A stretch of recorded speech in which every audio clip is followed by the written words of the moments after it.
Hi, I'm Lindsay Kyle. I oversee the care coordination program at CHR in the Northeast section of Connecticut. And my history, I come from a bachelor's degree. In undergrad, I studied psychology. So when a person is in a role where they're taking care of others, typically that looks like parents, maybe grandparents, siblings, they can experience a variety of different types of physical and emotional stress and strain. And sometimes that is more prevalent when a caregiver is prone to anxiety or depression already, or there's some financial difficulties, as well as if the individual that they're caring for has some sort of physical or mental health challenges that come along with caring for them. So when a caregiver is experiencing some stress and some strain from their role, that comes out in a variety of ways. Sometimes it can be some external things such as anger, irritability. Sometimes it's more internal where they're feeling anxious, they're feeling depressed, maybe they're withdrawing from their family and friends or preferred activities, and they may experience some exhaustion or sleeplessness, as well as some physical health impacts that come from that.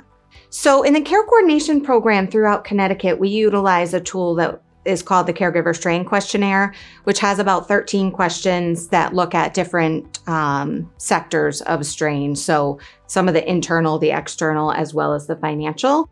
When we're working with caregivers to either complete the tool or even if we're just having conversations, we really try to normalize some of the stress that they are feeling and some of the impact of their role. And so staff who maybe don't have access to a tool necessarily can and should have conversations with caregivers about what their role looks like, what the effects are on them, and some of the strain and stress that they're feeling, and asking some pointed, direct questions about some of the signs and symptoms to caregivers can help really open up a dialogue to what they're experiencing and how we can help them. So caregivers who are experiencing this heightened level of stress or strain, particularly over a long period of time, can experience some burnout. So it can be that they find themselves not able to fulfill the roles that they typically are able to, or to meet the needs that they need to. So that could look like a parent just not feeling like they have the strength to make dinner for their family, or feeling like they're too tired to be able to drive their child to an activity or a doctor's appointment or things like that. So there's definitely help and hope on the horizon for these stressed out caregivers.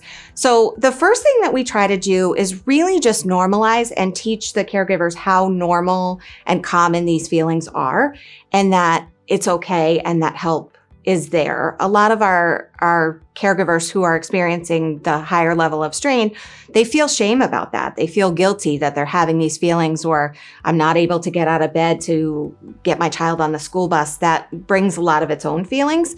So we're really trying to start with normalizing this happens and it's a real thing and it's really impacting you.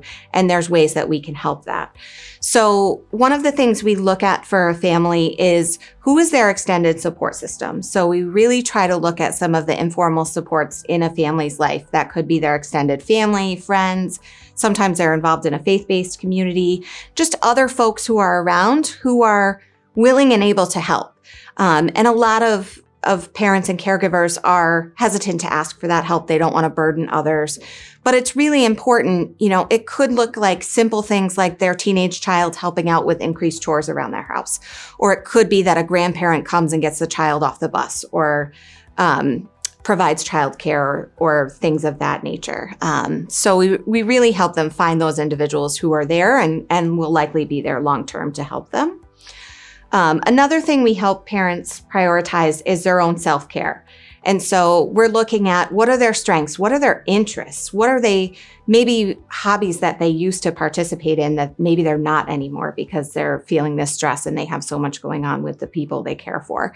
And so we help them to find time, oftentimes using their informal supports, to re-engage in some of those activities and care for themselves, as well as caring for their adult relationships. So their friendships are important. Their significant other is important. And so we help them to strengthen those relationships and to find time to have dinner with their friends or to go on a date night to the movies or things of that nature.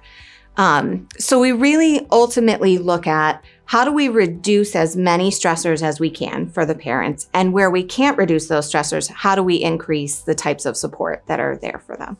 If I am a community member and I realize I'm experiencing some of this, I'm taking care of others and I'm feeling this stress, I'm feeling the impacts, there are kind of multiple avenues that can be taken. So one that we highly encourage is talk to your support system, those people who are there for you, those people you can call at 3 a.m.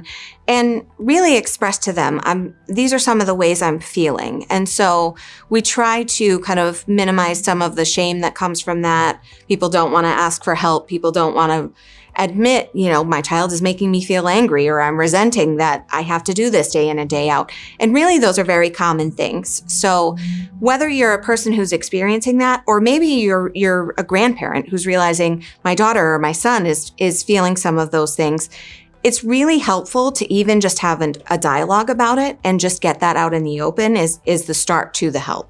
And then we are always here at CHR in a multitude of ways that we can help for parents who maybe have a smaller support system or really just need that extended level of care, whether through care coordination or we have a multitude of programs that are here to help. So if you're finding that you're experiencing some of these things, you're not sure where to turn, please don't hesitate to give us a call at CHR. We have wonderful staff in our assessment center who are happy to guide you toward a variety of different programs that can help.